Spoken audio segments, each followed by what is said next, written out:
Yung udto mga higala, magluluto tayo ngayon ng garlic butter shrimp at ilunod na natin ang garlic.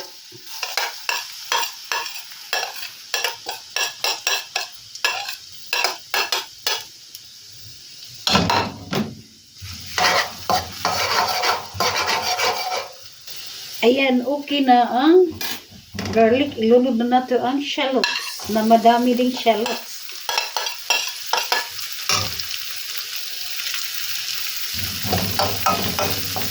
Hubas ang mantika guys, pero okay lang yan kasi mamaya maglalagay tayo ng butter.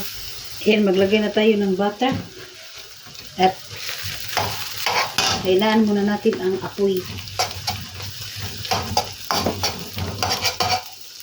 Ayan, na dissolve na ang butter. Maglagay tayo ng pabrika. Ayaw ko ng kajun guys, pabrika lang ilagay ko pag color kasi ayaw ko ng baho ng pabrika ng kajun. Maglagay tayo ng chili flakes guys para may kunting kick.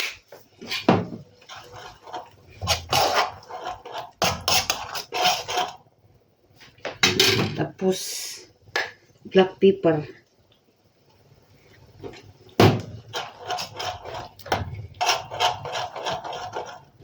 Ayan guys, okay na ang ating sauce at ilagay na natin ang shrimp. At ating ukay-ukayon. Wow, lami. Super yum yum.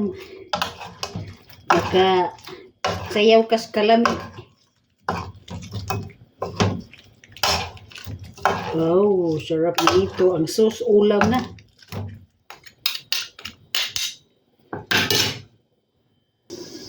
Ayan na guys, ang ating garlic butter shrimp. Luto na.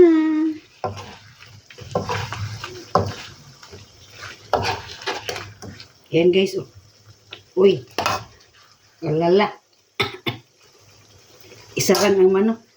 Thanks for watching guys. At ito na ho ang ating garlic butter shrimp. Bye bye.